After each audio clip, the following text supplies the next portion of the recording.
আমি বলো শোনা, আজকে লাঞ্চের মেনুতে কি আছে? আজকে লাঞ্চের মেনু দেখবে? হ্যাঁ মা। আসো। শুভ দুপুর বন্ধুরা, চলে আসলাম আজকে দুপুরে লাঞ্চের মেনু নিয়ে। তো আসো, আজকে লাঞ্চে কি কি রান্না করলাম তোমাদের সাথেও শেয়ার করি। এখানে আছে গরম গরম ভাত, এটা আমি পরে খুলবো, দাঁড়াও। এই বাটিতে দিলাম ঝিঙ্গে করলাম, শস্য পোস্ত দিয়ে ঝিঙ্গে করলাম।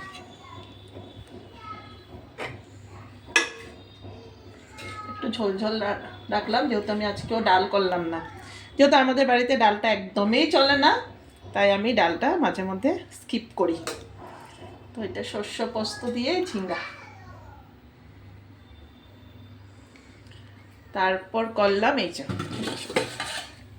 তারপর এখানে করলাম ছোট ছোট চিংড়ি, না সরি চিংড়ি না, শুকনা মাছই, একদম ছোট ছোট শুকনা মাছ দিয়ে আর একটু মিক্স সবজি করলাম। অনেকগুলো সবজি মিক্স করে এখানে শুকনা মাছটা রান্না করেছি, একদম ছোট ছোট শুকনা মাছ। ঠিক আছে।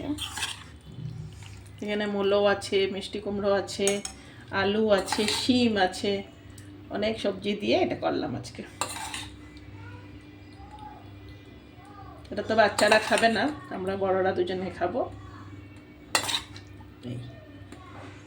কেমন লাগছে? সুন্দর মা। সুন্দর, কিন্তু তুমি তো খাবে না। না। তারপর এই যে এই করলাম চিকেনের হালকা পাতলা ঝোল, যেহেতু ডাল করি নেই তাই।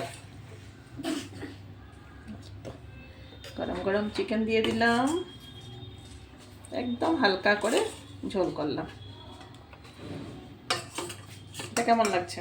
এটা সুন্দর লাগছে। সুন্দর, সব সুন্দর লাগছে তোমার? হ্যাঁ। ঠিক আছে, তো ঝোল দিয়ে দিলাম। আসো এখন ভাতটাকে করি। এখানে ভাত,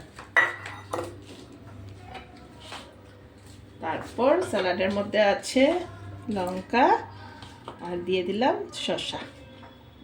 ঠিক আছে। আজকে থালিটা এইটুকুই, থালিটা ভর্তি হয়ে গেল না? হ্যাঁ। শসাগুলো এখানেই দিলাম। তো চলো আমার আজকে দুপুরে লাঞ্চের থালি একবার দেখিয়ে দিই। এখানে গরম গরম ভাত, লঙ্কা, শসা, শস্য পোস্ত দিয়ে ঝিঙ্গে করলাম, মিক্স সবজি করলাম শুকনো মাছ দিয়ে, আর সাথে করলাম চিকেনের হালকা পাতলা ঝোল। আমার লাঞ্চের থালিটা তোমাদের কেমন লাগলো আমাকে কমেন্টে বলো, হ্যাঁ।